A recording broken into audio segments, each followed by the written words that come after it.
el hombre más rico de Roma, uno de los 3 gobernantes que se repartían el poder sobre el mayor imperio del mundo.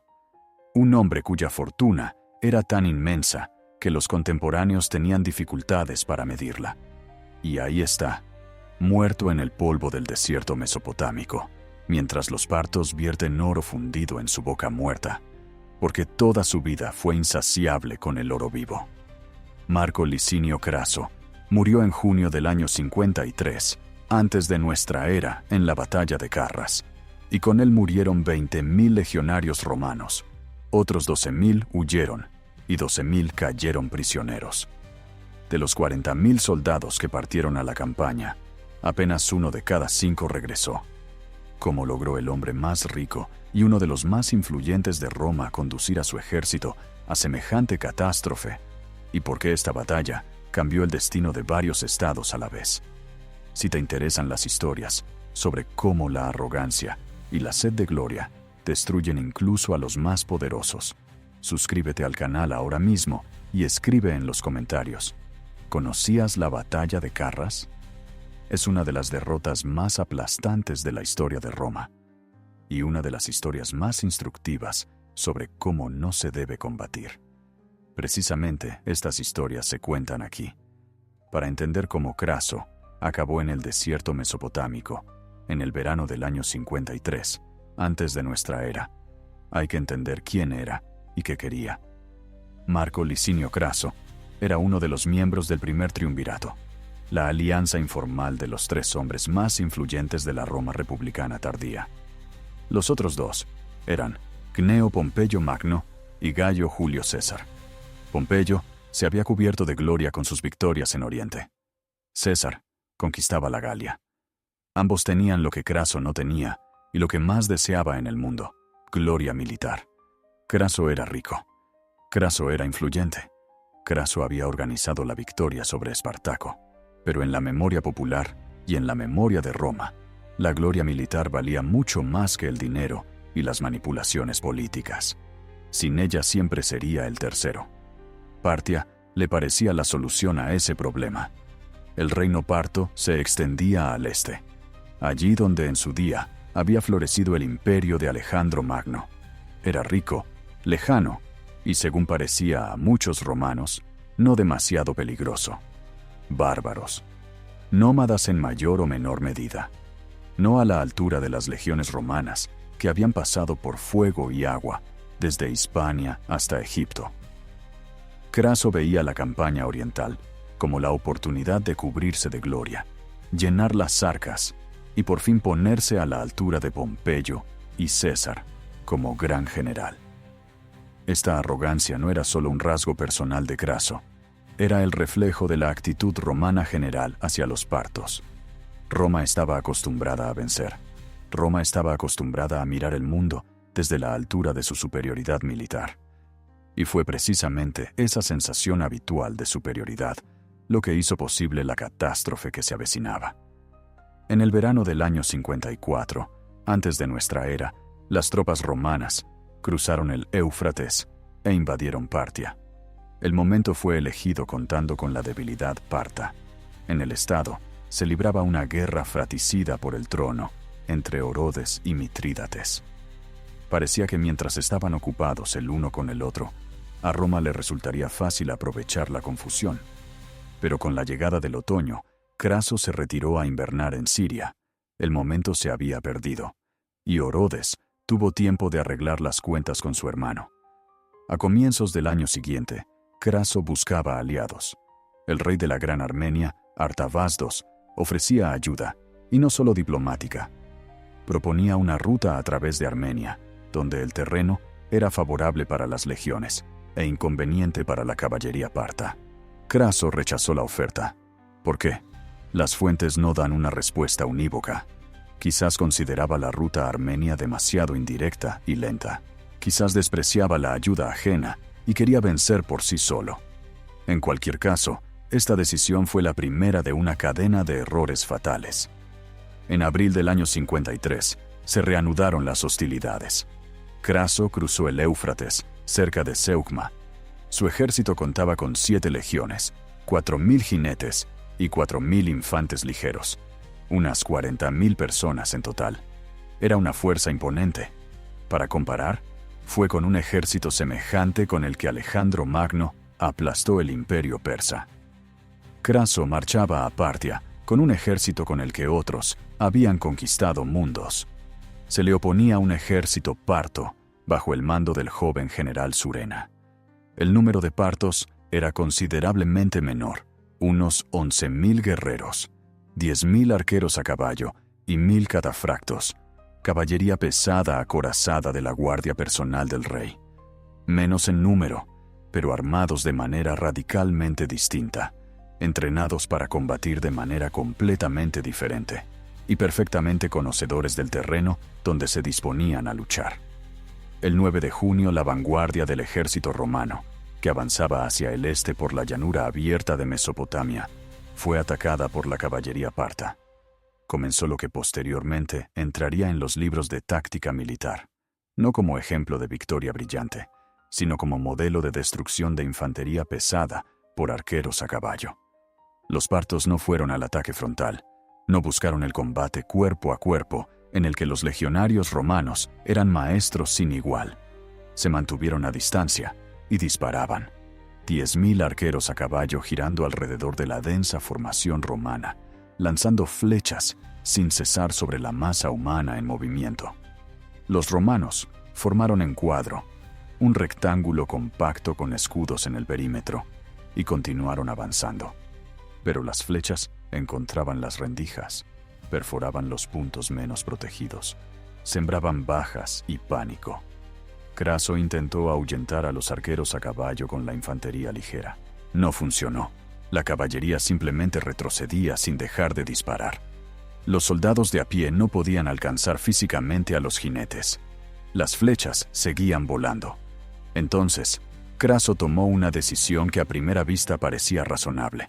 Destacó un grupo de infantería pesada y caballería ligera al mando de su hijo Publio, y lo envió a contraatacar para ahuyentar a los arqueros a caballo y dar un respiro a las fuerzas principales. Publio era joven, valiente y talentoso. Condujo al destacamento hacia adelante, y en un primer momento los partos efectivamente retrocedieron. Pero era una trampa, atrayendo al destacamento de Publio cada vez más lejos de las fuerzas principales. La caballería parta giró inesperadamente y lo cortó del ejército del padre. 1.000 catafractos, caballería pesada, casi impenetrable con su armadura, cayeron sobre el destacamento aislado. Los jinetes galos que formaban parte del grupo intentaron contraatacar, pero caballería ligera contra pesada es un combate perdido de antemano. Los arqueros a caballo acribillaron a flechas a los que aún resistían. El destacamento de Publio fue exterminado hasta el último hombre. Los partos cortaron la cabeza de Publio, la clavaron en una lanza y avanzaron hacia las fuerzas principales de los romanos. Levantaron la cabeza bien alto para que todos la vieran y preguntaban burlonamente: ¿de quién es este valeroso guerrero? ¿Acaso es posible que semejante héroe sea hijo de Craso, el más cobarde de los hombres? No era solo un recurso táctico, era guerra psicológica, y funcionó. Craso miraba la cabeza de su hijo y veía no solo la muerte de un ser querido, sino el derrumbe de todo su plan. Su ejército lo veía también. La moral caía por momentos. Los partos volvieron a las fuerzas principales y retomaron su trabajo. Las flechas ahora eran especiales, con puntas perforadoras capaces de atravesar incluso los escudos.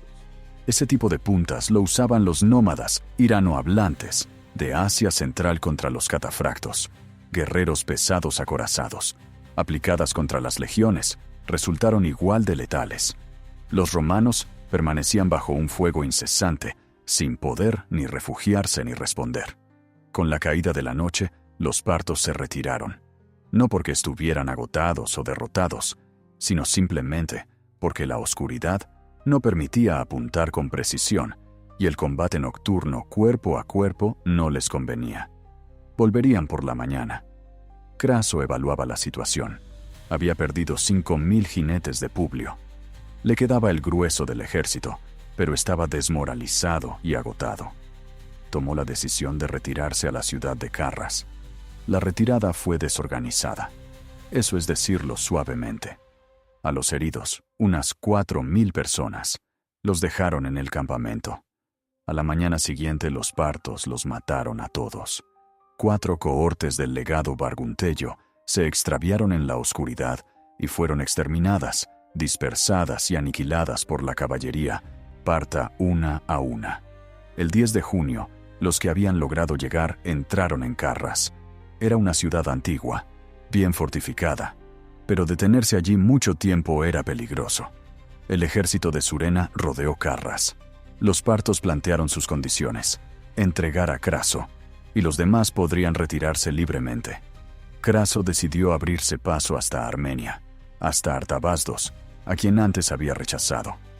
Amarga ironía. Ahora que todo se había derrumbado, precisamente Armenia era la única salvación. Pero el destino, o la historia, no le dio a Craso una oportunidad de salvarse. Su guía era un griego llamado Andrómaco. Este hombre condujo deliberadamente al ejército a través de pantanos y terreno impracticable, despacio, de manera confusa, dando rodeos, dando tiempo a los partos para alcanzar a los romanos. Una traición en el último momento.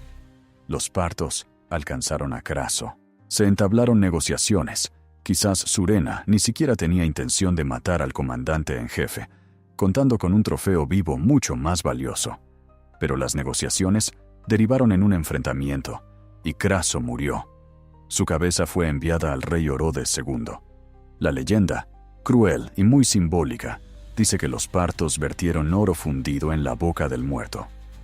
El hombre que toda su vida había perseguido la riqueza, saqueando templos y provincias, financiando política y guerras por afán de lucro personal, recibió en la muerte lo que había buscado en vida.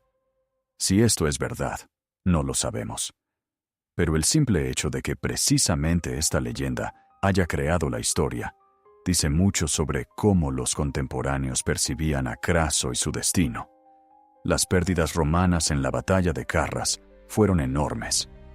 De los 43.000 participantes en la campaña, 20.000 murieron, 12.000 huyeron, otros 12.000 cayeron prisioneros y fueron trasladados a la lejana Margiana, a los confines orientales del estado parto, de donde el regreso era prácticamente imposible. Solo unos pocos volvieron a casa. Junto con los hombres se perdieron las águilas, los estandartes de las legiones, sagrados símbolos del honor militar de Roma. Su recuperación se convirtió en una cuestión de prestigio estatal, y solo en el año 19 antes de nuestra era, Augusto logró recuperarlas por vía diplomática. No por la fuerza, por la diplomacia, porque recuperarlas por la fuerza no fue posible. ¿Por qué ocurrió esta catástrofe? Las fuentes, y tras ellas los historiadores, señalan varias razones, y todas son válidas a su manera, y juntas componen el retrato de un fracaso que podría haberse evitado en cada una de las múltiples etapas. La primera razón, la personalidad del propio Craso. Su sed de gloria militar, su empeño en demostrar que no era inferior a Pompeyo y César, lo llevó a una campaña para la que no estaba preparado, ni psicológica ni tácticamente. Era un magnífico financiero, hábil manipulador político, organizador, pero no estratega militar. La ausencia de un pensamiento estratégico claro se manifestó en cada decisión importante, en el rechazo de la ruta a Armenia, en la incapacidad de adaptarse a la táctica parta, en la reacción de pánico ante la muerte de su hijo. La segunda razón, la subestimación del adversario. Roma estaba acostumbrada a considerar a los partos bárbaros débiles. Fue un error de categoría. Los partos habían creado un sistema militar único, construido sobre un principio que subvertía completamente la táctica romana: evitar el combate cuerpo a cuerpo y destruir al enemigo a distancia. Los arqueros a caballo, capaces de disparar al galope, y durante la retirada, el famoso disparo parto, los hacía invulnerables para la infantería pesada en terreno abierto. Craso salió a combatir en condiciones donde todas las ventajas de las legiones quedaban neutralizadas. La tercera razón, el terreno y el clima. Craso condujo al ejército a través de la llanura abierta de Mesopotamia, en pleno verano, con un calor de casi 40 grados. Los legionarios cargaban con un equipo de más de 50 kilogramos, con escasez aguda de agua y bajo un calor insoportable. Un ejército formado principalmente por habitantes de Italia no estaba físicamente adaptado a esas condiciones. En el momento de la batalla, muchos soldados ya estaban extenuados por la marcha, y eso antes de que los partos lanzaran la primera flecha. La cuarta razón, Surena.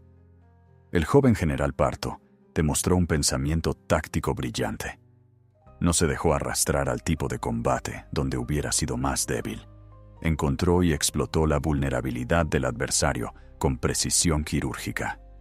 Comprendió cómo separar y destruir el destacamento de Publio sin exponer sus propias fuerzas al golpe, y decidió el resultado de la batalla sin entrar en combate cuerpo a cuerpo, lo que según los parámetros romanos parecía casi imposible.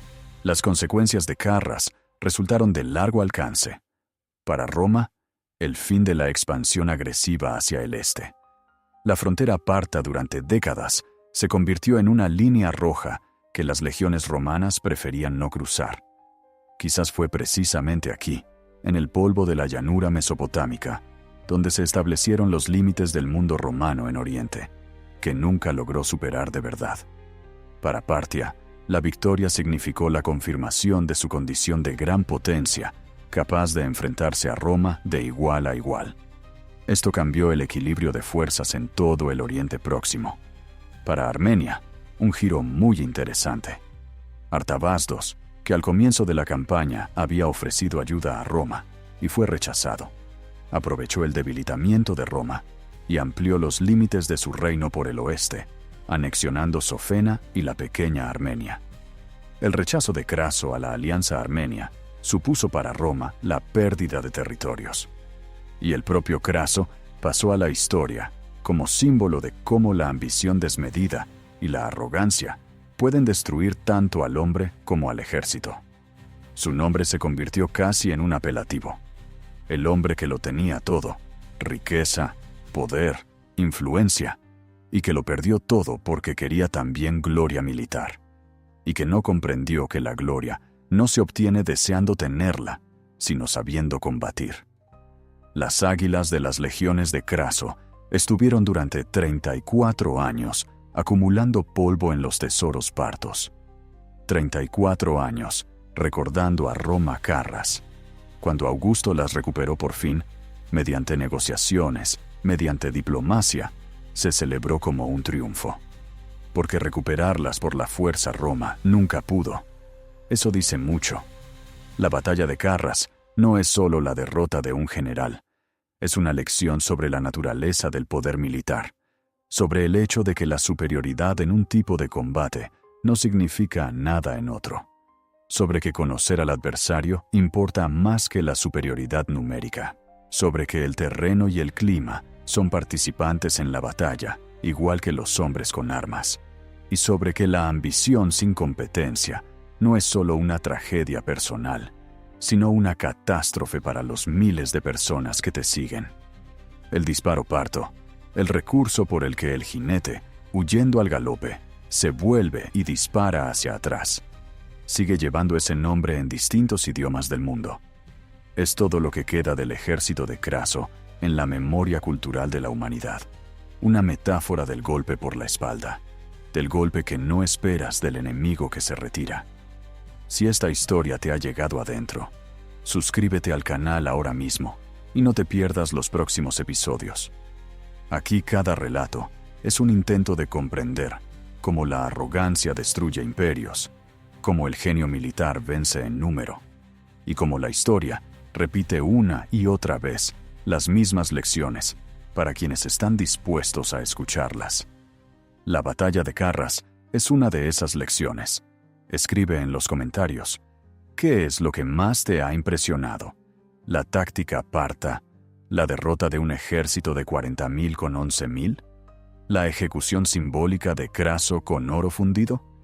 ¿O el hecho de que las águilas de las legiones solo pudieran recuperarse 34 años después, y por vía diplomática.